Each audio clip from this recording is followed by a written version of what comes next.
వందనాలు చెల్లిస్తున్నాను. మరి ఈరోజు దేవుని వాక్యం వింటే సిద్ధంగా ఉన్నారా? Welcome you all to the hour of prayer. ఈ ప్రార్థన గడియ అని మేము కార్యక్రమానికి మిమ్మల్ని ఆహ్వానిస్తున్నాం. మరి ఈరోజు మీరు దేవుని వాక్యం విని ఆత్మీయంగా మేలు పొందాలని ఆశతో, వాంఛతో ఈ కార్యక్రమాలు ప్రతిరోజు మీ దగ్గరికి తీసుకొస్తున్నాం. మరి ఈరోజు మిమ్మల్ని ప్రశ్న వేయాలనుకుంటున్నాను. మీరు చాలామందికి తెలిసి ఏమేస్తారా? ఈరోజు దేవుని సన్నిధి సమయం గడిపారా? వ్యక్తిగతంగా దేవుని వాక్యం ధ్యానించారా? దయచేసి చదవండి, దేవుని వాక్యం చదవండి. అంచె దినముల్లో క్రైస్తవులు దేవుని వాక్యం చదువుతాం నిర్లక్ష్య చేస్తారు, నిర్లక్ష్యపరుస్తారు. దేవుని వాక్యము మన గుండెలకి సమాధానం కలుగజేస్తుంది. దేవుని వాక్యము మన హృదయములకి కావాల్సిన ఆరోగ్యం ఇస్తుంది, జ్ఞానం ఇస్తుంది, తెలివిస్తుంది. దేవుని వాక్యం మధురమైనది కాబట్టి వాక్యం చదవండి. 12 సంవత్సరాల దేవుని వాక్యం చదువుతున్నాను. నేను రోజు చదువుతున్నప్పటికీ నాకు అనేక సంగతులు ప్రభు బయలుపరుస్తున్నాడు. మరి ఈరోజు ఒక క్రైస్తవుడు ఎలా జీవించాలి, ఒక క్రైస్తవుడు ఎలా ఉండాలి అనే విషయాలు మనం ధ్యానిద్దాము. ఎందుకంటే క్రైస్తవులంటే చాలామంది బాప్తిసం తీసుకుంటే క్రైస్తవులు అయిపోతారు, లేకపోతే తల్లిదండ్రులు క్రైస్తవులు అంటే మేము క్రైస్తవులు అయిపోతాం అనుకుంటున్నారు. కానీ ఒక క్రైస్తవుడు అంటే ఎవరు, ఒక క్రైస్తవుడు ఎలా జీవించాలి, క్రైస్తవులకి ఇతరులకి వ్యత్యాసం ఏంటి అనే ప్రశ్నలకి ఈరోజు జవాబు మనం చూద్దాం. దయచేసి ఈ కార్యక్రమం చివరి వరకు వినండి. దేవుని దీవెనలు పొందండి. ప్రార్థన. పరిశుద్ధమైన తండ్రి దయగల ప్రభువా, ఈరోజు నీ వాక్యాన్ని మేము ధ్యానించవచ్చునుగా నన్ను శిలువ చాటు మరుగుపరచు. ప్రతి అపవాది క్రియలు లయపరచు, సాతాను క్రియలు లయపరచు. మోసపరిచే ఆత్మలు, కలవర పెడుతున్న చీకటి శక్తులు ప్రభావం యేసు నామములో గద్దిస్తున్నాను తండ్రి. నన్ను శిలువ చాటు మరుగుపరిచి నీ రక్తముతో మమ్మల్ని శుద్ధి చేసి ప్రభా నీ వాక్యం నీ హృదయములు, మనసు, ఆలోచన మాకు దయచేయి. సమయాన్ని ఆశీర్వదించమని యేసు నామములో అడుగుచున్నాం తండ్రి, ఆమేన్.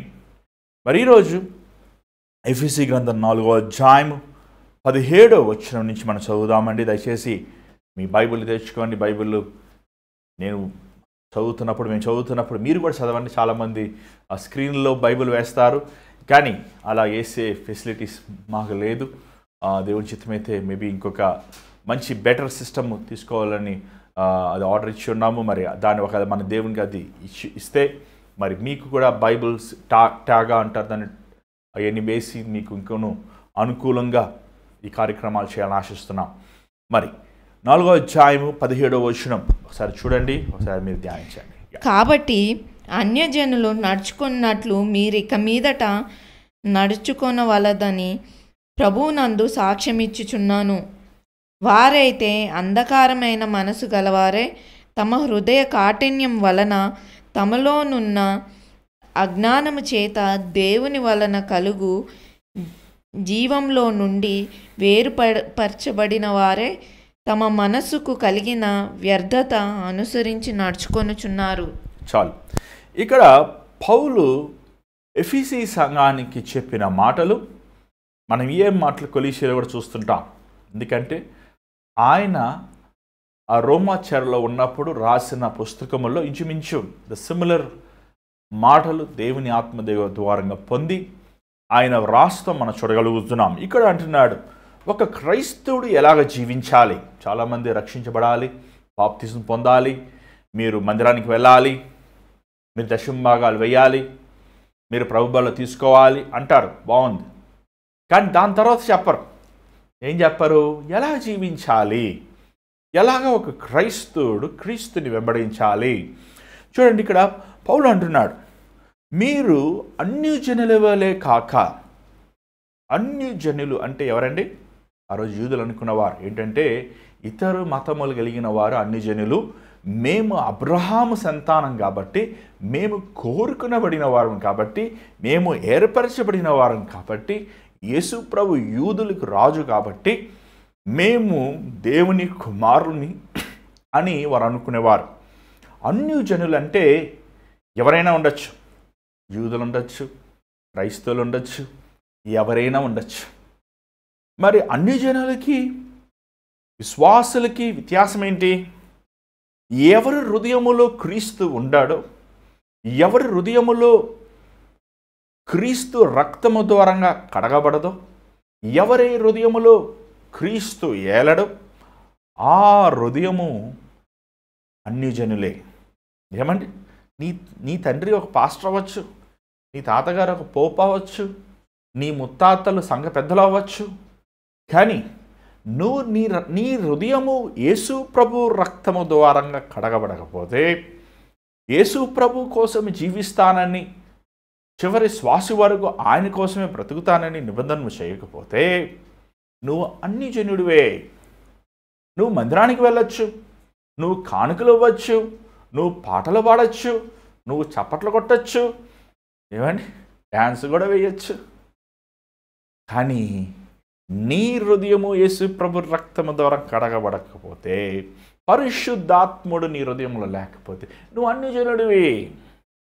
పౌలు ఎఫెసీ సంఘానికి ఈ మాటలు ఎందుకు చెప్పాల్సి వస్తుందంటే, ఎఫెసీ సంఘం ఒకప్పుడు వెలిగించబడింది, ఒకప్పుడు ప్రార్థించేవారు, ఒకప్పుడు దేవుని వాక్యమును పఠించేవారు, ఒకప్పుడు దైవకముగా దేవుని కోసం రోషముగా జీవించినవారు, ఒకప్పుడు దేవుని కార్యాలంటే ఆసక్తి కలిగి ఉన్నవారు, ఒకప్పుడు దేవుని కోసం రోషముగా కావాలంటే వారు ప్రాణములైన బలి వేస్తానికి సిద్ధపడిపోయిన వారు.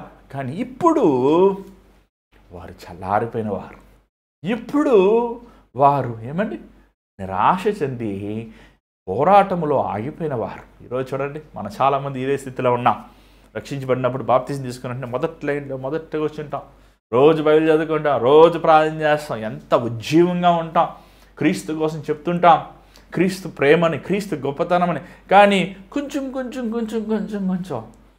ఏమంటే మనం వెనక్కి వెళ్ళిపోతున్నాం. ఈరోజు ఎంతోమంది అలాగా దిగజారిపోయిన స్థితిలో ఉన్నారు, ఎంతోమంది ఈరోజు అలాగా చల్లారిపోయిన స్థితిలో ఉన్నారు. ఎఫెసీ సంఘంలో ఉన్న వారు కూడా అలాగైపోతున్నారు. చూడండి, క్రైస్తవ జీవితం మీద ఒక మూమెంట్కి ఒక పాట పాడినప్పుడు కన్నీరు గారుస్తాం, ఏమండి ఒక ప్రసంగం విన్నప్పుడు అయ్యో నేను పాపిని అంటాం, లేకపోతే ఏదైనా ఒక సాక్ష్యం విన్నప్పుడు దేవుడి గొప్ప చప్పట్లు కొడతాం. అది కాదు, నిలకడైన భక్తి, స్థిరమైన భక్తి. స్థిరమైన భక్తి అనేది బయట కనబడదండి. ఒక చెట్టు ఎంత లోతు తన వేరులు వెళ్ళినాయని మనకి ఎలా తెలుసు? అది తవ్వినప్పుడు తెలుస్తుంది. చాలాసార్లు కొన్ని చెట్లు చాలా చిన్నగా ఉంటాయి పైన, కానీ దాని వేరు చాలా బలముగా ఉంటాయి. క్రైస్తవ జీవితం కూడా అంతే. నీ పైరూపమైన భక్తితో, పైరూపమైన వేషభాషణతో, పైరూపమైన ఆచారముతో, పైరూపమైన ఉద్రేకములతో ఈరోజు నిండి ఉంది. కానీ నిజమైన క్రైస్తవుడి జీవితం అంటే ఎలా ఉంటుందంటే, క్రీస్తు అనే బండ మీద నిన్ను హత్తుకుని ఆయన మీద నీ జీవితమును కట్టుకుంటాం. అది కనబడదు, వేరు కనబడదు. వేరు చూడండి, కొన్నిసార్లు బండ మీద అలా ఆరికిపోతాయి, బండలు లోకి వెళ్ళిపోతాయి. నాకు వేరుగా మీరు ఏమీ చేయలేరన్నాడు ప్రభు. నాకు వేరుగా మీరు ఉంటే మీరు నరక వేయబడతారన్నాడు ప్రభు.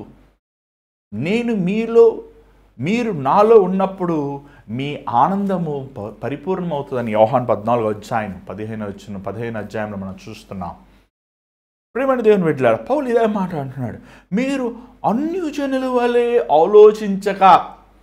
ఫస్ట్ ఒక వ్యక్తి దిగజారిపోయేటప్పుడు ఎలా దిగజారిపోతాడంటే అండి, తన ఆలోచనలో అపవాది కొడతాడు. అంతవరకు ప్రార్థన చేసుకుంటారు, అంతవరకు దేవుని వాక్యం చదువుతాడు, అంతవరకు యేసు ప్రభువే దేవుడు అంటాడు, అన్నీ చేస్తాడు. టక్కున ఏమైపోద్దంటే తన ఆలోచనలో సాతాను చోటిస్తాడు. ఆలోచన ఎలాగ ఉంటాయి తెలుసా అండి? ఆలోచనలు విశ్వాసులకి కృంగిపోయిన ఆలోచనలు వస్తుంటాయి. ఇంత ప్రార్థన చేస్తున్నా, ఇంత బైబిల్ చదువుకుంటున్నా, దేవుని కోసం ఇంత యథార్థం ఉన్నా, వాడు మోసాలు చేస్తున్నాడు, అన్యాయం చేస్తున్నాడు, వాడు దొంగతనం వాడు బాగున్నాడు, నేను బాగాలేదే. ఆలోచనలు. ఒక క్రైస్తవుడి జీవితంలో ఉండే ఆలోచనలు జాగ్రత్త కాపాడుకోవాలి. నీ ఆలోచనలు జాగ్రత్తగా ఉన్నప్పుడు నీ విశ్వాసము జాగ్రత్తగా ఉంటుంది. చాలాసార్లు నా ఆలోచనలే కదా, ఒక స్త్రీ వెళ్తున్నప్పుడు, ఒక పురుషుడు వెళ్తున్నప్పుడు, ఏమంటే ఒక మోహపు చూపు లేకపోతే ఆలోచనలు, మనం పాపం చేసినప్పుడు కూడా ఏమంటే దేవుని ఆత్మను మనం దుఃఖపెడుతుంటాం. చూడండి ప్రియమైన దేవుని బిడ్డలారా, ఈరోజు నువ్వు రక్షించబడ్డాక, మారు మనసు పొందాక, క్రీస్తుతో పాటు చివరి శ్వాస వరకు నేను జీవిస్తానని తీర్మానం చేసుకున్నాక, ఎందుకు నువ్వు మరలా వెనక్కి వెళ్ళిపోతున్నావు? ఎందుకు నువ్వు దేవుని దూషించే రీతిగా బ్రతుకుతున్నావు? ఎందుకంటే నీ ఆలోచనల్లో ముందు నువ్వు పడిపోయావు. నీ ఆలోచనల్లో నువ్వు పాపముకి గురయ్యావు. పౌలు అంటున్నాడు, అయ్యా మీరు అన్ని జనుల వలె ఆలోచించద్దు. మొదటగా అన్ని జనులు ఆలోచన ఎలా ఉంటాయంటే ఇంగ్లీష్ బైబిల్లో బాగుంది, ఏమండి, ఫ్లూటిలిటీ అని ఉంది. ఫ్లూటిలిటీ అంటే పాయింట్లెస్, ఎయిమ్లెస్. బాణం ఇచ్చి బాణాన్ని దాన్ని ఏమంటుందండి, క్షమించండి, బావు అన్న యారో ఇస్తారు కదండి, దాన్ని ఇచ్చినప్పుడు మనం ఏం చేస్తామని కరెక్ట్గా ఆ బాణంని కరెక్ట్గా గురి చూసి వెయ్యాలి, అంతేకాని ఓర్నే గాల్లో కొడతారా? అలాగా నీ ఆలోచనలు టు ద పాయింట్ ఉండాలి, వేగ్గా ఉండకూడదు. చాలామంది ఏమండి ఊహించుకుంటుంటారు, బైక్ ఉంటే నాకు బాగుంటుంది కదా అండి. అది ఏమని తప్పేమీ లేదు, మంచి బైక్ బాగాలే ఉంది బైక్, ఈ బైక్ నాకుంటే బాగుంటుంది. ఇంటికి వెళ్తాం, ఇంకా అన్నం తిన్నప్పుడు ఆ బైకే గుర్తా, సరే నాకు ఈ బైక్ లేదే, పక్కింటోడికి ఉంది, నా జీవితము వేస్ట్ ఏమండి. ఇంక స్టార్ట్ అయింది. ఆ రోజు నీ ఇలా సాతానుడు ప్రవేశిస్తాడు. ఏమండి మనం ఆలోచనలు ఇతరులను మనం పోల్చుకుంటున్నప్పుడు ఇతరులతో ఉన్న వస్తువులు, దేవుడు నీకు బైక్ ఓపెన్ 2 కాళ్ళు ఇచ్చాడు. కాళ్ళు ముఖ్యమా, బైక్ ముఖ్యమా? కుంటివారు ఎంతమంది కుంటివారు ఉన్నారు తెలుసా ఈ లోకంలో? ఎంతమంది వీల్ చైర్లో ఉన్నారు తెలుసా? నువ్వు అనుకున్న చోట నడవాలనుకున్నప్పుడు నీకు బైక్ ఎందుకు అసలు? నీకు దేవుడిచ్చింది, ఖచ్చితంగా నువ్వు దేవునిచ్చిన స్తుతించినప్పుడు దేవుడు నీకు ఇస్తాడు. అది కూడా ఎందుకు ఇవ్వడు? ఇంత ఇచ్చినవాడు ఇవ్వడా? ఇంత చేసినవాడు చేయడా? ఇంత ఆశీర్వదించిన వాడు దేవుడు ఇంకా నీకు ఇవ్వరా? కానీ మన ఆలోచనలలో గురిలేని ఆలోచన. చాలామంది ఏం చేస్తున్నావయ్యా, ఏం చేయాలో ప్రార్థన చేస్తున్నానన్నాడు. ఎన్ని సంవత్సరాలు ప్రార్థన చేస్తావయ్యా? 1 సంవత్సరం అయిపోయింది, 2 సంవత్సరాలు అయిపోయింది, 3 సంవత్సరాలు ఇంకా ప్రార్థన చేస్తున్నా. పెళ్లి చేసుకోవయ్యా అంటే ప్రార్థన చేస్తున్నానన్న. అంటే ఏంటి ప్రార్థన అంటే ఏంటి నాకు అర్థం కాలే. ఏమంటే చాలామందికి మీరు ప్రార్థన చేస్తున్నారు, ఏం చేయమంటారా? వద్దంటే ఏం చెప్తాం? అవునండి దేవుని చిత్తం వెళ్ళండి, వద్దండి దేవుని చిత్తం కాదని చెప్పేస్తాను. మీకు చెప్తున్నాం కదా, ఎవడిచ్చిన వరం బట్టి ప్రభు బట్టి చెప్తున్నాం. దేవుని స్వరము మనం ఏమండి నేను వినగలిగితే మీరు వినగలుగుతారు, ఎందుకంటే ఒకే పరిశుద్ధాత్మ మనకి ఇచ్చి ఉన్నాడు. మరి నేను ప్రార్థన చేస్తున్నానంటే ఏంటి అది? దానికి అర్థం ఏంటి? నువ్వు ప్రార్థన చేసే దేవుడు ఒకటంటాడు చెయ్యి అంటాడు, ఇంకోటి వద్దంటాడు, మూడోది ఆగంటాడు. ఇక ప్రార్థన చేస్తున్నాను 30 సంవత్సరాలు వచ్చేసింది, 35 సంవత్సరాలు వచ్చేసింది, పెళ్లి చేసుకోవే అంటే ప్రార్థన చేస్తున్నాను అంటే ఏంటి నువ్వు ప్రార్థన చేసేది? నేను ఉద్యోగం సంపాదించుకోవాలి అంటే నేను ప్రార్థన చేస్తాను అంటే ప్రార్థించేవాడు పని చేస్తాడు, ప్రార్థించేవాడు ప్రయత్నిస్తాడు, ప్రార్థించేవాడు ప్రయాసపడతాడు. ఈరోజు చాలామంది క్రైస్తవులు గురిలేని ఆలోచనలతో, పాయింట్లెస్ ఆలోచన. చూడండి, లోకస్తులు అలా వారికి గురి లేదు. వారి గురి ఏంటి తెలుసా? ఐకిక విచారములు, లోక సంపదలు, లోకధనములు. కానీ వారు వెర్రివారు, ఎందుకంటే వారు ప్రాణము ఈ లోకము విడిచిపెడితే వారికి నిత్యమైన పరలోకములని స్థానం లేదు. కానీ నీకు నాకు దేవుడు తన విస్తారమైన కృప ద్వారంగా, శాశ్వతమైన ప్రేమ ద్వారంగా మనకి నిత్యమైన రాజ్యం ఇచ్చి ఉన్నాడు. వారికి లేని మనం చూసుకొని కృంగిపోతున్నాము, కానీ మనకు ఉన్నది దేవుడు ఏమి ఇచ్చాడు? తన్ను తానే కలువరి సిలువలో రిత్తుండుగా మన పాపముల కోసం అప్పచెప్పుకున్నాడు. ఈరోజు నీకు నాకు విమోచన ఉంది. యేసు నామమును నమ్మిన ప్రతి ఒక్కడికి రక్షణ ఉంది. నీకు దేవుడు ఇచ్చిన రక్షణని నువ్వు అంత చులకనగా వస్తువులతో చులకనగా చూస్తున్నావే. ఎన్ని పౌలు చెప్తూ 18వ వచనం చూడండి అంటున్నాడు. 18వ వచనం ఒకసారి చదవండి దయచేసి.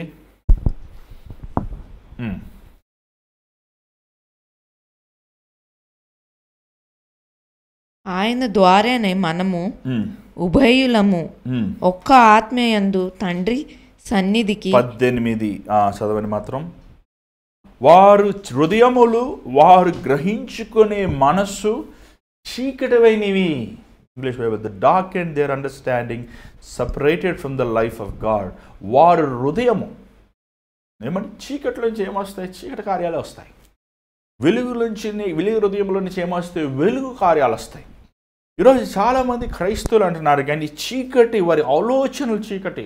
వారు గ్రహించుకుని కపటము, ద్వేషము, అసూయ, ఈర్ష, కోపము, ఏమంటే కామము, లోభము, చీకటి సంబంధమైన వారు.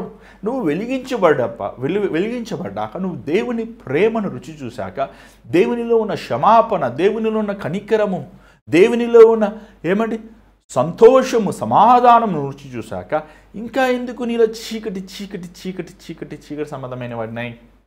ఇక్కడ చూసినట్లయితే ఏమండి వారు హృదయ కాఠిన్యం, చీకటి సంబంధం హృదయము బండగా ఉంటుందండి. మూర్ఖులు, అర్థం కాదు అది. ఎందుకురా రాయిని తీసుకుని మోస్తున్నావు అది తెలియదు. ఎందుకు వస్తుంది? ఎందుకురా నీ పిల్లోడిని తీసుకుని బలిస్తున్నావు తెలియదు. ఎందుకురా ఏది చెయ్యాలంటే చేస్తున్నావు అంతే. ఎందుకురా దొల్లుతున్నావు, ఎందుకురా ఎగురుతున్నావు, ఎందుకురా గంతులేస్తా, అర్థం లేదు పద్ధం లేదు. ఏమండి ఏదో వెళ్తారు, కొండ ఎక్కుతారు, ఎందుకు ఎక్కారో తెలియదు, ఎందుకు దిగారో తెలియదు. ఏమంటే ఈరోజు మనుషులు ఏదేదో చేస్తున్నారు, ఎందుకు? ఏమండి ఒక ఆయన అడిగాను, ఎందుకయ్యా అంత పెద్ద తల మీద అంత మూట పెట్టుకుని మోస్తున్నావు అని అడిగా. మా పాపాలు మొయ్యాలద్దా అంటాడు. నీ పాపాలు నువ్వు మోసుకుంటావేంటయ్యా? నీ పాపములు యేసుప్రభు మోసాడు, నీ అతిక్రమములు నీ దోషములు యేసుప్రభు మోసాడు. ఏమండి మన పాపములు మనం మోసుకుంటామేంటి? ఇది కనికరము ద్వారంగా, కృప ద్వారంగా దేవుడు మనల్ని విమోచించాడు. ఆయన కల్వరి శిలువకు మోసాడు. గొల్గొతా అనే కొండ మీద మన అతిక్రమములు, మన దోషములు, మన అపరాధములు, మన వ్యసనములు, మన వ్యాధులు, మన బాధలు, మన మరణము, మన నరకము ఆయన మోసాడండి. చీకట్లో ఉన్నవాడు అర్థం కాదు. చీకట్లో ఉన్నవాడు అనుకుంటాడు నేను ఒక నీతి కార్యాలు చేస్తాం వల్ల నేను రక్షణను సంపాదించుకుంటానని. అలా సంపాదించుకుంటావు రక్షణ? నువ్వు దొల్లితే మాత్రానా, లేకపోతే కత్తెచ్చి నిన్ను పొడుచుకుంటే మాత్రానా, లేకపోతే 10 మందిని పొడుస్తూ మాత్రానా దేవుడు క్షమించేస్తాడా? ఏంటి ఆ వెరితనం? అర్థం చేసుకోలేరు. ఎందుకంటే వారు హృదయము బండ అయిపోయింది కాబట్టి. పౌలు అంటున్నాడు ఒకప్పుడు మీరు అలా ఉన్నారయ్యా, కానీ దేవుడు తన విస్తారమైన కృపను చూపించి తన పరిశుద్ధాత్మ ద్వారంగా మీ హృదయముల్ని బద్దలగొట్టాడు. మీ రాతైన హృదయముని తీసివేసి మాసమైన హృదయం ఇచ్చాడు. చూడండి, దిస్ ఇస్ నాట్, ఇది చాలామంది అనుకుంటారు యేసుప్రభుని నమ్ముకుంటామంటే అంత సులభం కాదండి. ఈ భాగ్యం కోట్ల స్వర్గుడికి కూడా లేదండి, ధనవంతులకు లేవు, అధికారులు. ఈరోజు నువ్వు యేసుప్రభుని కలిగి ఉంటే, నీకు యేసుప్రభు నిజమైన దేవుని నువ్వు చెప్పగలిగితే, నీ హృదయంలో రక్షణ ఆనందాన్ని సంతోషాన్ని నువ్వు అనుభవించగలిగితే, నీకంటే సంతోషమైన వాడు, నీకంటే ధన్యుడు, యోగ్యమైన వాడు ఎవడు లేడండి. ఎందుకంటే దేవుడు మనల్ని కోరుకున్నాడు.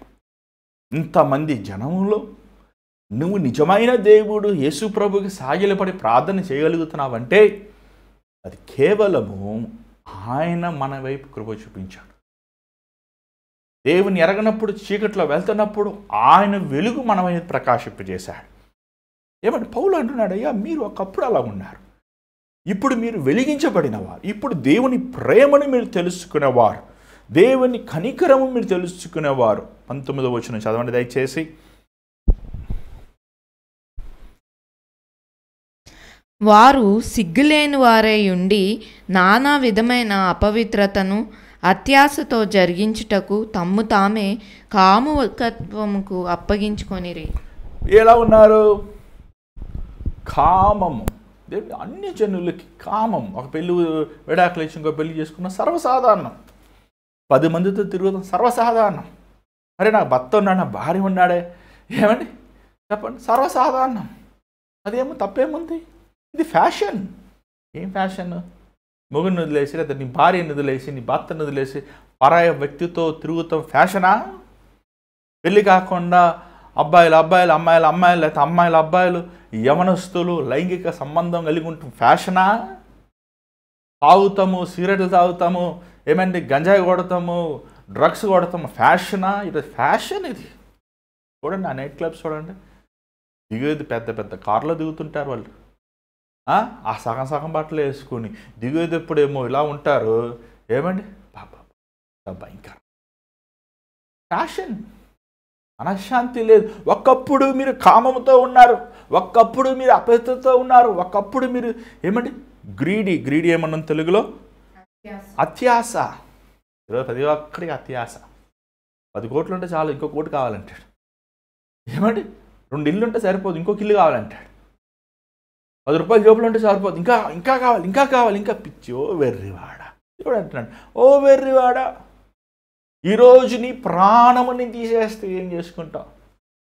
అత్యాశ ఈరోజు మనుషులు తృప్తి లేదండి. ఎంత ఇచ్చిన దేవుడు, ఎంత దీవించినా ఇస్తూనే ఉన్నాడు. ఇస్తూనే ఏమిచ్చావు, నాకేం చేసావు, నన్ను ఏం చేసావు అంటున్నావు. కానీ నిన్ను దేవుడు దీవించిన విధం చూసినట్లు ఎంత గొప్పది. దేవుని బిడ్డలారా, జాతి వినండి. అత్యాశ, క్రైస్తవులు అత్యాశ ఉండకూడదు. నీకు దేవుడు ఇచ్చినప్పుడు నువ్వు ఇవ్వి, పంచు. నీకు ఎంతగా దేవుని దీవిస్తారు అంతగా నువ్వు దేవునికి ధారాళంగా ఇవ్వి. ఏమండి, దేవుడిని చూడండి, సేమ్ వెరీ గుడ్ ఎగ్జాంపుల్ ఏంటంటే, రైతు తన చేతులు ఆ గింజల్ని, ఆ ఎందుకుల గింజలు ఖరీదు ఎక్కువ ఉన్నాయి అంటాడా? ఆ గింజలు ఎంత కొనుక్కుని వస్తాడు, ఎంత ఖరీదని కొనుక్కుని వస్తాడు. కొనుక్కొని ఏం చేస్తాడు? ఒక్కొక్కటి లైన్లో పెడతాడా భూమిలో, విసిరేస్తుంటాడు. అవి వస్తాయా లేవా అని ఆలోచించాడు, విసిరేస్తాడు. దేవుడు నీకు ఇచ్చినప్పుడు దేవుని రాజ్యం కోసం విసిరాయి, దేవుని నామం కోసం విసిరాయి, దేవుని సేవ నిమిత్తం విసిరాయి, దేవుని సువార్త పరిచర్య కోసం విసిరాయి. ఏమండి, అది నూరంతలు ఫలిస్తుంది. అది నీకు అభివృద్ధి పొందుతుంది. యజమానుడు తోటలోను ఏమండి దాని ఉద్దేశం నెరవేరుతుంది. ఈరోజు మనుషులు ఏమంటే స్వార్థప్రియులుగా ఉన్నారు. దయచేసి 20వ వచనం చదవండి. అయితే మీరు యేసును గూర్చి విని ఆయన యందలి సత్యము ఉన్నట్టుగానే ఆయన యందు ఉపదేశింపబడిన వారైన ఎడల మీరలాగు క్రీస్తును నేర్చుకొనువారు కారు. కావున మునుపటి ప్రవర్తన విషయంలోనైతే మోసకరమైన దురాశ వలన చెడిపోవు మీ ప్రాచీన స్వభావమును వదులుకొని మీ చిత్తవృత్తి యందు నూతన పరచబడిన వారే నీతియు యథార్థమైన భక్తియు గలవారే దేవుని పోలికగా సృష్టింపబడిన నవీన స్వభావము ధరించుకొనవలెను. చూడండి, ఈరోజు ఈ మాటలు దేవుడు తన రక్షించబడిన వారికి ఈ మాటలు చెప్పాల్సి వస్తుంది. ఇంకోటి ఎందుకంటే నువ్వు రక్షించబడ్డావా లేదనేది నీకే సందేహం వస్తుంది. పక్కోడి సంగతి పక్కన పెట్టండి. అరే నేను రక్షించబడ్డా అంటున్నాను, సినిమాలు చూస్తున్నాను, నేను రక్షించబడ్డా అంటున్నాను, బూతు మాటలు మాట్లాడుతున్నాను, నేను రక్షించబడ్డా అంటున్నాను, ఏమండి అక్రమైన సంబంధాల్లో ఉన్నాను. ఏంటయ్యా అది? ఒక ఆయన నేను తమ్ముడు వచ్చాడు, అన్న నేను బాప్తిజం తీసుకున్నానన్న. మంచిదయ్యా, బాప్తిజం తీసుకున్నాను, కానీ ఈ తాగుడి నుంచి విడుదల పొందలేకపోతున్నానన్న. అంటే ఏం రక్షణ అది? నువ్వు మారు మనసు సరైన మారు మనసా? ఏమంటే లేదన్నా మేము పెద్ద చర్చికి వెళ్తామన్నా, అయ్యగారు పెద్ద అయ్యగారు అభిషేకించి అయ్యగారు అన్న నా మీద నూనె రాసి ప్రార్థన చేసి నా రక్షణ కరెక్ట్ అన్నా, నేను బాప్తిజం పెద్ద చర్చిలో ఇచ్చారన్నా నాకు పెద్ద అయ్యగారు, ఇదిగోనన్నా. ఏ ప్రయోజనం? ఎంత పెద్ద అయ్యగారు ఇస్తే నీ బ్రతుకు మారలేదే, నీ స్వభావం మారలేదే. తాగడం మారు మనసు ముందు తాగేవారు, మారు మనసు పొందాక అంటే మారు మనసే అసలు నీ రక్షణ సరైనది కాదనమాట. అసలు నువ్వు దేవుని దృష్టిలో నువ్వు మారు మనసు పొందినోడే కాదు అసలు. ఇంకా నువ్వు పాప కార్యం ఓరిన ఆచారం కోసం, పద్ధతుల కోసం, లేకపోతే ఏదైనా పెళ్లి కోసం తీసుకుంటారుండో చాలామంది బాప్తీసాలు. ఎప్పుడు తీసుకున్న వాళ్ళందరూ వస్తుంటారు, బాప్తీసం తీసి మంచండి పెళ్లి కోసం తీసుకుంటారు బాప్తీసాలు. ఇక దేనికోసం తీసుకుంటారండి? రిజర్వేషన్స్ కోసం తీసుకుంటారు బాప్టిజాలు.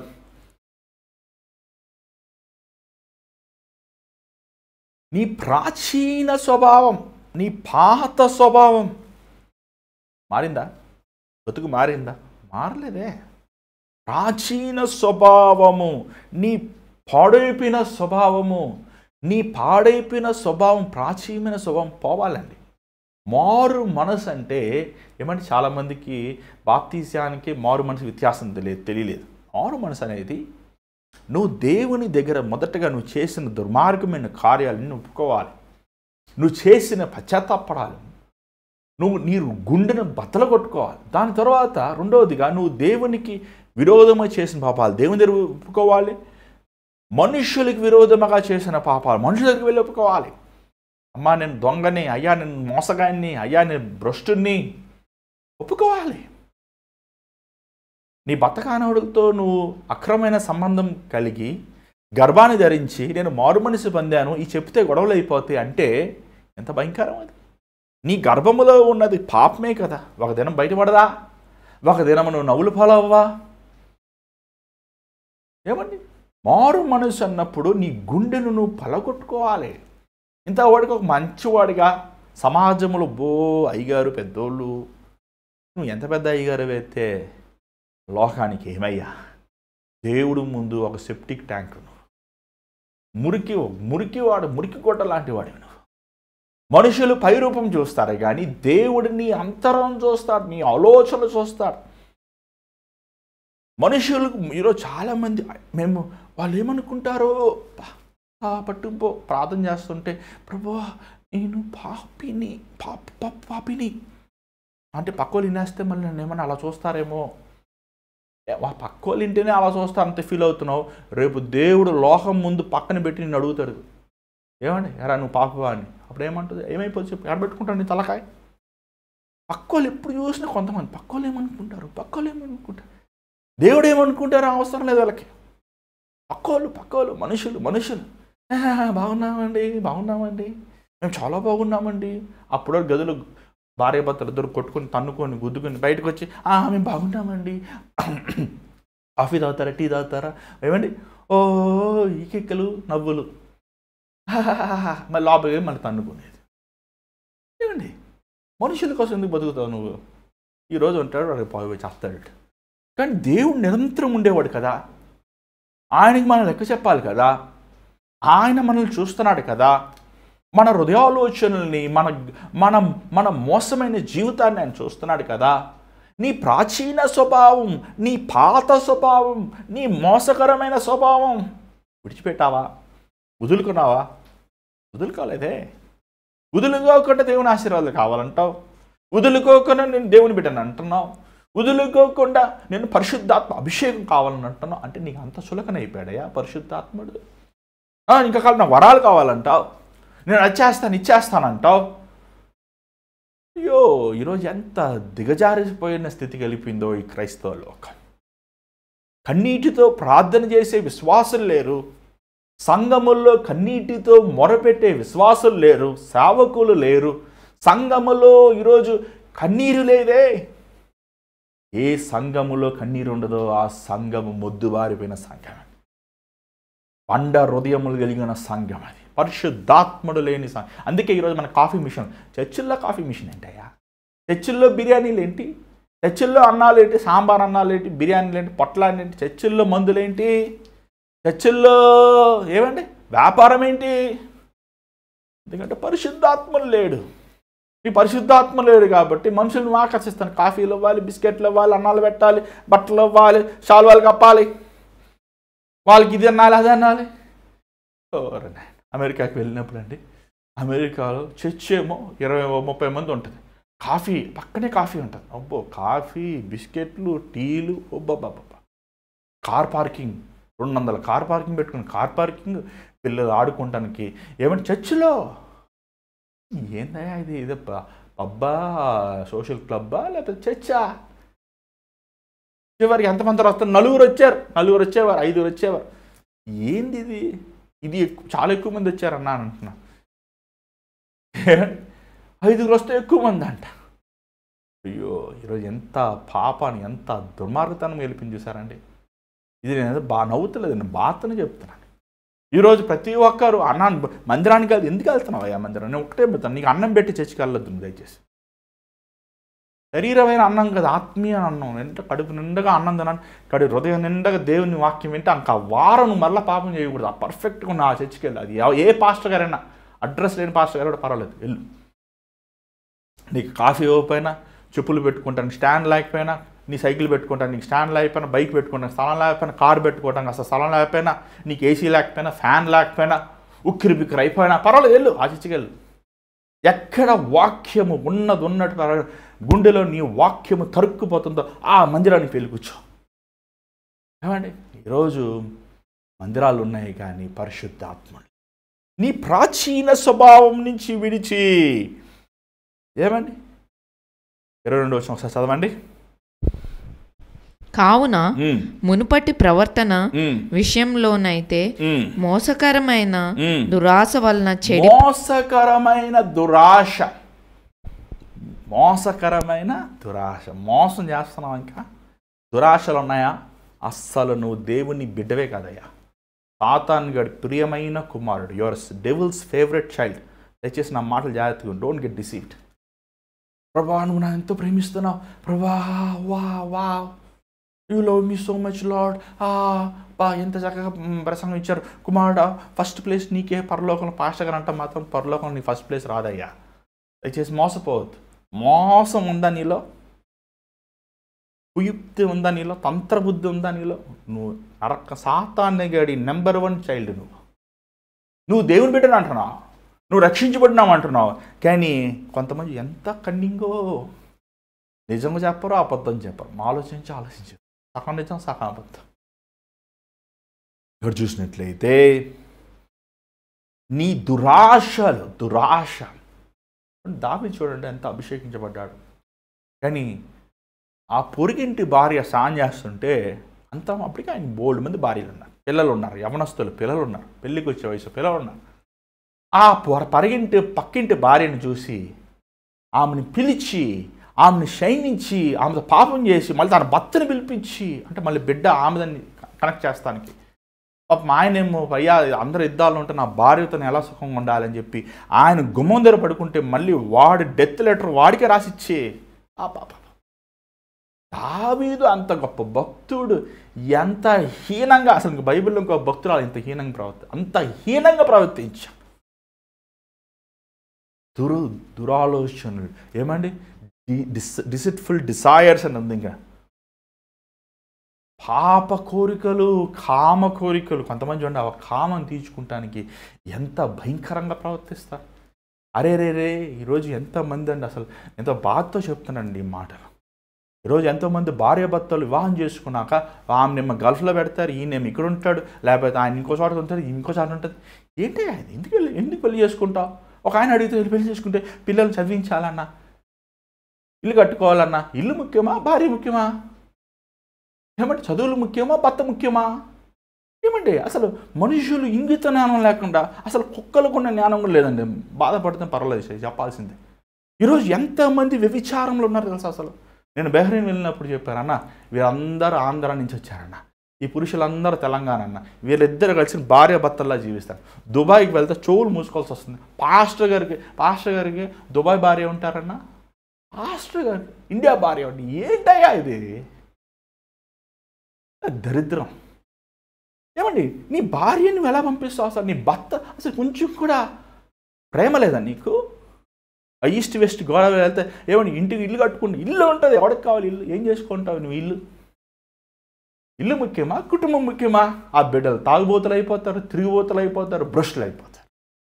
అరే దేవుడిచ్చిన భాగస్వామితో దేవుడు ఏదైనా చిన్న వ్యాపారం పెట్టుకుని దేవుడు ఇస్తాడు, దేవుడు దీవిస్తాడు, ఆశీర్దిస్తాడు. ఇంగితం పోవాలి. ఈరోజు ఎంతమంది వారి దేహములు దేవుడిచ్చిన దేహం. ఇప్పుడు బైబిల్ మొదటి కొరింథీ బైబిల్ చదవండి. నీవు ప్రార్థన నిమిత్తము తప్ప నీ భార్యనైనాను నీ భర్తనైనా నువ్వు ఎడబాయకూడదు. బైబిల్కి విరోధము తప్పు అనడం దయచేసి పెళ్లి చేసుకోవద్దు. నీ చేసుకుంటా పెళ్ళి అంటే పెళ్ళికి అర్థమే లేదే. ఇదేమన్నా మనం ఏమన్నా కుక్క చేత అంటే పిల్లలు కనేసి అలా చూసుకుంటానికి. ఆఫ్రికా వెళ్ళినప్పుడు అలాగే ఉంది. ఆ పాస్టర్ గారు చెప్పారు, ఆఫ్రికా పాస్టర్ గారు చెప్పారు, ఏమండి ఇక్కడ పెళ్ళిళ్ళు ఉండవండి, ఇక్కడ మా చర్చిలో చెప్తున్నాం పెళ్లి చేసుకోరు. ఈ ఆడవాళ్ళు ఎంతమంది తిరుగుతారో ఎవరు ఎంతమంది వాళ్ళు చూసుకుంటారు. ఎవరు వాళ్ళకి తండ్రి ఎవరు కూడా తెలియదంట.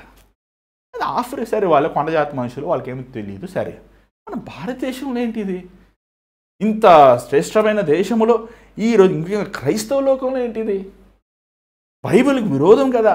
నీ ప్రాచీన స్వభావం విడిచిపెట్టు. డబ్బు కోసం ఏమైనా చేస్తా. అలాంటి వాళ్ళు చూస్తే బహు చీప్, నాకు అసహ్యం పడుతుందండి. నీ డబ్బు కోసము నీ బిడ్డల్ని తాకట్టు పెడతావా? డబ్బు కోసము ఏమంటే నీ కుటుంబాన్ని నువ్వు తాకట్టు పెడతావా? నరకానికి పంపిస్తావా? ప్రియమైన దేవుని బిడ్డలారా, ఆలోచించండి. ఇప్పటికైనా మీ ప్రవర్తన, నీ ప్రాచీన స్వభావాన్ని మార్చుకోండి. నవీన స్వభావం, నూతన స్వభావం. ఏమంటే పాత వ్యక్తికి కొత్త వ్యక్తికి వ్యత్యాసం ఉంది బైబిల్లో. నీకు లేకపోతే అందరికి లేదనుకోవద్దు దయచేసి. ఒకప్పుడు తాగుబోతులుగా ఉండేవారు, ఒకప్పుడు వ్యభిచారులుగా ఉండేవారు, ఒకప్పుడు భ్రష్టులు ఉండేవారు, ఒకప్పుడు దుర్మార్గులు. యేసు ప్రభు శక్తి ద్వారంగా వారు పరిశుద్ధులయ్యారు, అవుతున్నారు. దేవుని శక్తి అన్ని శక్తుల కింద గొప్పది. జీవితాలు మార్చే శక్తి అది. మతాలు కాదు, కులాలు కాదు, భాషలు కాదు, బ్రతుకులను మార్చుతుందండి యేసు ప్రభు శక్తి.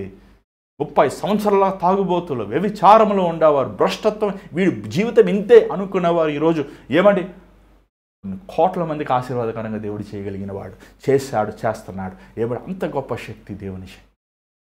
నవీన స్వభావం, పరిశుద్ధాత్ముడు ఎక్కడుంటాడు అక్కడ నవీన స్వభావం ఉంటుందండి.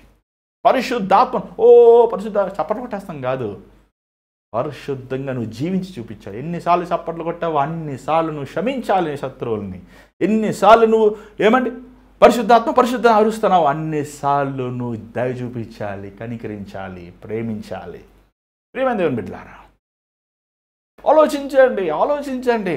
ఏం మార్గాన్ని మీరు వెళ్తున్నారు? ఎక్కడికి మీరు వెళ్తున్నారు? ఏ దారి మీరు చూసుకున్నారు? ఎక్కడికి మీరు ప్రవేశిస్తున్నారు? నువ్వు పరలోకానికి వెళ్తానంటూ నువ్వు నరకానికి వెళ్తున్నావే. నవీన స్వభావముతో చూడండి 24వ వచనం చదవండి దయచేసి. నీతియు యథార్థమైన భక్తియు గలవారే. చూడండి, దేవుడికి 2 గుణగుణాలు ఉన్నాయి, నీతి, యథార్థత. ఇంగ్లీష్ బైబిల్ ఏముందంటే రైచియస్ అండ్ హోలీనెస్. చాలా బాగుంది ఇంగ్లీష్లో. ఏమండి రైచియస్ అండ్ హోలీనెస్, నీతి, యథార్థత ఉందా? నువ్వు క్రైస్తవుడు అని చెప్పుకుంటున్నావు, నేను విశ్వాసిని అని చెప్పుకుంటున్నావు, నేను ప్రభు వల్ల తీసుకుంటున్నాను అంటున్నావు, అన్ని మాటలు చెప్తున్నావు. నీలో నీతి ఉందా? నీలో యథార్థత ఉందా? నీలో పరిశుద్ధత ఉందా? ఈ దేవుడికి ఉన్న గుణగుణాలండి. మనల్ని దేవుడు తన బిడ్డలుగా మనం రక్షించబడినప్పుడు, మన మారు మనసు పొందినప్పుడు ఆయన బిడ్డలుగా మనం మారుతాం. ఆయన వలె మనం జీవించాలి, ఆయన వలె మనం బ్రతకాలి. పౌలు ఈ మాటలు చెప్తున్నాడు. నిజంగా ఈ 20 నుంచి 24 వరకు కావాలంటే నేను 24 గంటలు కూడా వాక్యం చెప్తాను. అంత ఎసెన్స్ దీంట్లో ఉంది. ఎంత ప్రత్యేకత, ఎంత విశేషత. పౌలు ఎఫెసీ సంఘానికి తన హృదయంలో ఉన్న మాటలు, ప్రభు ఆత్మ ద్వారా నింపబడిన మాటలు. అయ్యా, మీరు పై రూపం చూస్తున్నారు, మీరు బాప్తిజం సర్టిఫికెట్ పెట్టుకున్నారు, మీరేమో కులాన్ని మార్చుకున్నారు, జాతులను మార్చుకున్నారు, బ్రతుకులను మార్చుకోలేదయ్యా అని ఎంతో భారముతో పౌలు చెప్తున్నట్టు మనం చూడగలుగుతున్నామండి. ప్రియమైన దేవుని బిడ్డలారా, నేను ముగిస్తున్నాను. చివరిగా మనం చదువుదాం దయచేసి. ఇంకొక భాగం కూడా ఉంది, ఎంత చెప్తే మన సమయం అయిపోద్ది. కొంచెం మనం ముందుకు వెళ్దాం. 29వ వచనం వెళ్దాం దయచేసి. వినువారికి మేలు కలుగునట్లు అవసరంను బట్టి క్షేమాభివృద్ధికరమైన అనుకూల వచనమే పలుకుడి గాని దుర్భాష ఏదైనను మీ నోట రానీయకుడి. చూడండి, దిస్ ఇస్ వెరీ ఇంపార్టెంట్ అండి. ఈరోజు చాలామంది క్రిటిసైజ్ చేస్తున్నారు. ఏమండి, ఇప్పుడు మధ్య కొంచెం తగ్గిందనుకోండి, ఒక బోధకుల్ని, సేవకుల్ని చూడండి, ఇంత మాటలు చెప్తున్నాను. నేను ఏ సేవకుని గురి పెట్టుకోవాలో వాక్యం ఉన్నది చెప్తున్నాను.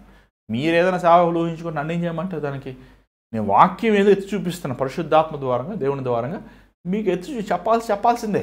కానీ నేను ఏ సేవకుని, ఏ సంఘాన్ని, ఏ సంస్థని, ఏ డినామినేషన్, నేను ఎవరిని మనసులో లేరంటే దేవుడు చూస్తున్నాడు, దేవుడు నా ద్వారంగా మాట్లాడుతున్నాడు. నేను మీకు ఇంకోటి తెలుసా, నేను మెసేజ్ అసలు ప్రిపేర్ అవ్వను, నా హృదయం ప్రిపేర్ చేసుకుంటాను.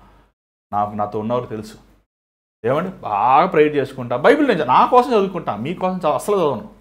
ఏమండి, నిలబడతాం, ప్రభా నువ్వు మాట్లాడే, ఆయన మాట్లాడతాడు. ఆ టైంకి ఏం మాట్లాడాలనుకుంటాడు ఆయన మాట్లాడతాడు. నాకు అంతే, నేను ఒక స్పీకర్ డబ్బా.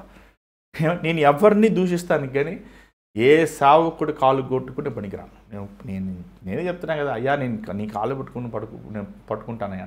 ఎందుకని నేను ఒక పనికి మాలను, నీచుడిని. దేవుడు నన్ను రక్షించాడు, ఆయన కృప, అంతే. నా గొప్పతనం ఏం లేదు. ఇది 100% ఫ్యాక్ట్, ఇది యూనివర్సల్ ఫ్యాక్ట్.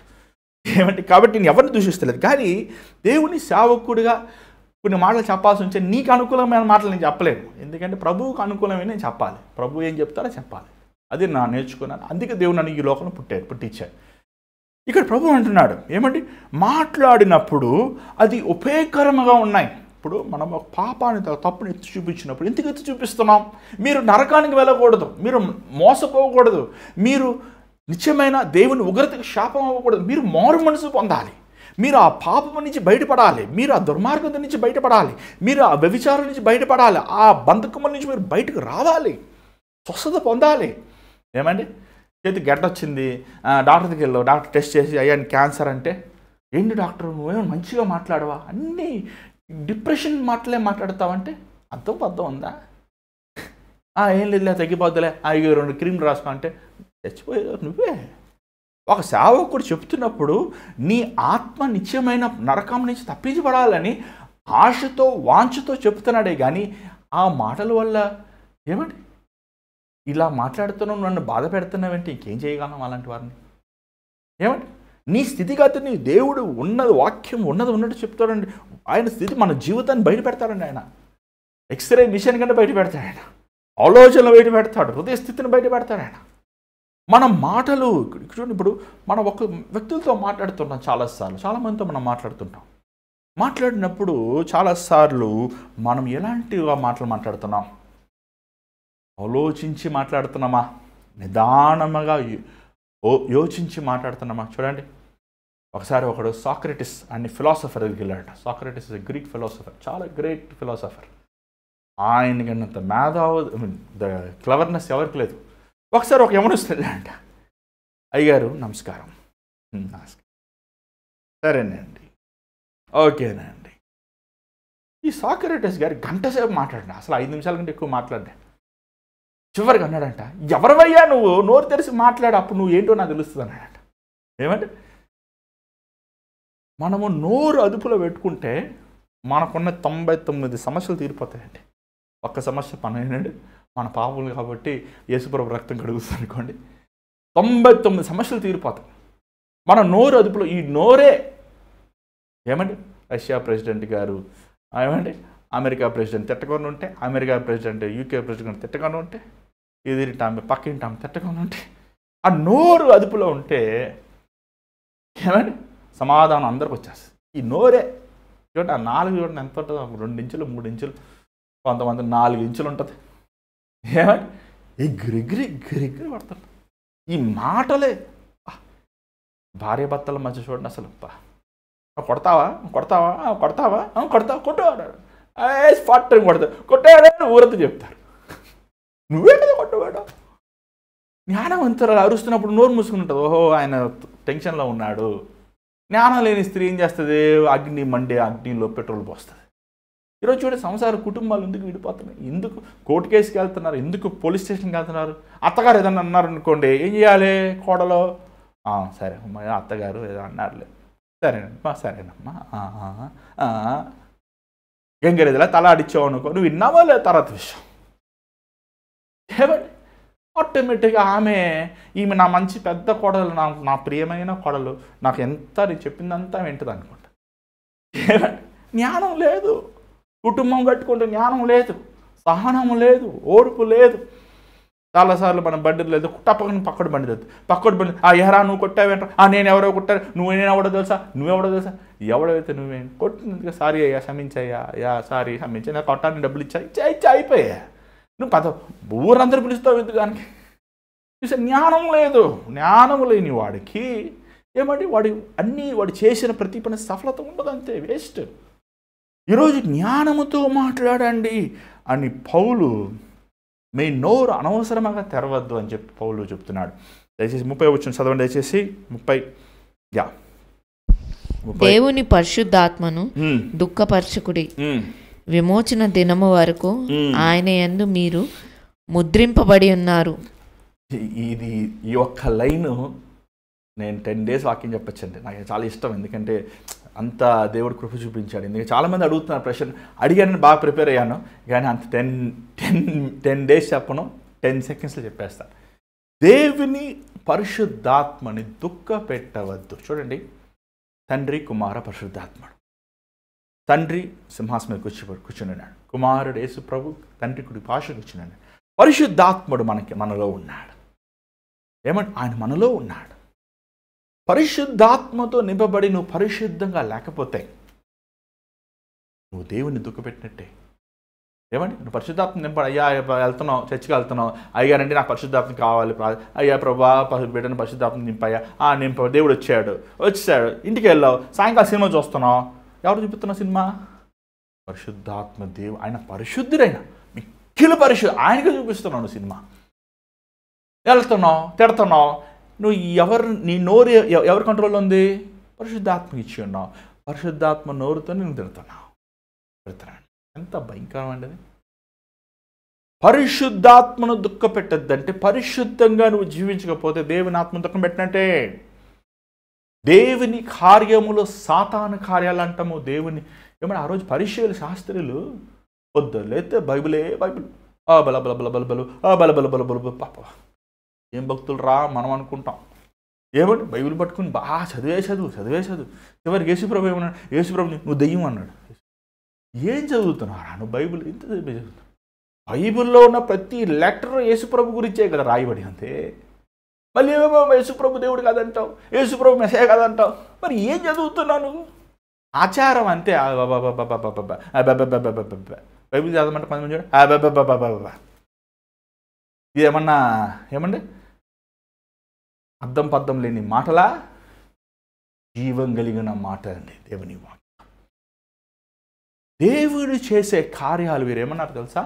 ఇది దురాత్మ ద్వారంగా చేశాడు. ఎంత భయంకరం అండి. పరిశుద్ధాత్మ ద్వారంగా ప్రభు కార్యములు చేశాడు. పరిశుద్ధాత్మ కార్యాలను సాతాను కార్యం అంటాం. దేవుని ఆత్మని దుఃఖ పెడతాం. మూడోది, నేను అన్ని పాయింట్లు చెప్పండి, 3 పాయింట్లు చెప్తాను. చెప్పాక 10 సెకండ్స్ అయిపోతుంది టైం. మనం యెషయా గ్రంథం 63వ అధ్యాయం 10వ వచనం చూస్తున్నాం. దేవుని ఆత్మ ఇశ్రాయేలీయులు కొనిపోయినప్పుడు ఇశ్రాయేలు ఏమంటే మోషే కర్ర ఎత్తాడు. కర్ర ఎత్తితే అది ఆ కర్ర ఆటోమేటిక్ చీల్చేసింది అనుకుంటారా? పరిశుద్ధాత్ముడు సముద్రాన్ని పాయలు చేశాడు, నడిపించాడు. ఎండలో నీడగా ఉన్నాడు, నీడలో వేడిగా ఉన్నాడు, నీళ్ళిచ్చాడు, ఆహారాన్ని ఇచ్చాడు, తోడైవని. కానీ ఇశ్రాయేలు ప్రజలు పరిశుద్ధాత్మకు విరోధముగా వారు తిరగబడ్డారు అని ఉంది బైబిల్లో. మీరు చదవండి. ఆయనే వారిని హతము చేశాడంట, తిరుగుబాటు చేశాడు. ఏమయ్యా, అన్నం పెట్టిన చేయనే కొడితే జీవముని ఇచ్చిన దేవుణ్ణే నువ్వు తునీకరిస్తే, నీకు బ్రతుకు ఇచ్చిన ప్రభువునే పోరా అంటే నీకు దిక్కుడున్నాడయ్యా, నీకు దిక్కుడున్నాడు. పరిశుద్ధాత్ముడే ఆయనండి మనకు దిక్కు. మనలో ఉండి మనల్ని సర్వసత్యమును నడిపించేవాడండి. మనల్ని ఆయన నీతిలో, ఆయన యథార్థతలో నడిపించేవాడు. ఆయన ఎలాంటి సుందరమైన దేవుడు ఇంకెవరు లేరండి. ఆయన పట్టుకుని డ్రమ్ముతో నువ్వు పోలుస్తున్నావు, ఆయన పట్టుకుని డ్యాన్సులు ఆడుతున్నావు, ఆయన పట్టుకుని హల్లెలూయా అంటున్నావు. అంతటితో అయిపోయిందా? పరిశుద్ధమైన జీవితం లేదు, యథార్థమైన జీవితం లేదు, దేవునికి ఇష్టమైన ఆత్మ ఫలములు లేవు. దేవుని వాక్యం అంటే నువ్వు విసుకుంటావు, దేవుని సన్నిధి అంటే నువ్వు తిరగబడతావు, దేవుని మాటలకు నువ్వు విరోధం జీవిస్తున్నావు. మళ్ళీ ఏమో పరిశుద్ధ. ఏం ఆత్మది? లేదు చెప్పాలి, అది లేదు. 23వ వచనం 31 చదవండి దయచేసి. సమస్తమైన ద్వేషము, కోపము, క్రోధము, అల్లరి, దూషణ, సకలమైన దుష్టత్వము మీరు విసర్జించుడి. 6 విషయాలు కూడా చెప్పారు. పౌలు గారు రోమిలో ఉండి ఎఫీసీ వాళ్ళ హృదయస్థితి రాశాడండి. అసలు ఎంత గ్రేట్ అండి ఆయన. అదే దేవుని ఆత్మ కృప అంటే. సీసీటీవీలు లేవు, వాళ్ళ మాటలు తెలియవు, వాళ్ళ సంగతులు. దేవుని ఆత్మ ఏమంటే ఇక్కడ నీ ఇంట్లో ఉన్నాడు, మా ఇంట్లో ఉన్నాడు, మన మధ్య ఉన్నాడు ఆయన, మనతో ఉన్నాడు ఆయన. మన ఆలోచనలు, మన స్థితిగతులు చక్కగా వాళ్ళ హృదయ స్థితిని బయటపెట్టేశాడు. ఫాట్ ఫాట్ ఫాట్ ఫాట్ చూసినట్లయితే అంటూ 32వ వచనం, ఒకరిని ఒకరు మీరు క్షమించుకోండి. దేవుని చిత్తమైతే మరలా ఈ మాటలు మీకు ధ్యానిస్తుంది. వచ్చే రోజుల్లో ఈ వాక్యాన్ని మనం ఇంకను ధ్యానిద్దాం. మరి ఈరోజు ఒక మాట జ్ఞాపకం. నీ ప్రాచీన స్వభావాన్ని విడిచిపెట్టావా? నీతి విశ్వాసం నిన్నుతో యథార్థమైన హృదయంతో పరిశుద్ధమైన బ్రతుకుతూ క్రీస్తు కోసం జీవిస్తున్నావా? క్రైస్తవుని అంటున్నావు, విశ్వాసాన్ని అంటున్నావు, ప్రభు బిడ్డని అంటున్నావు, దేవుని నమ్ముకున్నాను అంటున్నావు, ఆయన కోసం బ్రతుకుతాను తీర్మానం చేశాను అంటున్నావు. ఆయన మార్గంలో నిల్చున్నావా? పరిశుద్ధాత్మను ఇంకా నువ్వు దుఃఖపెడుతున్నావా? ప్రియమైన దేవుని బిడ్డలు, ఇప్పటికైనా నువ్వు క్షమాపణాడు. ఇప్పుడైనా దేవుని పాదములు పట్టుకో. ఈ రోజే దేవుడినితో మాట్లాడుతున్నాడు.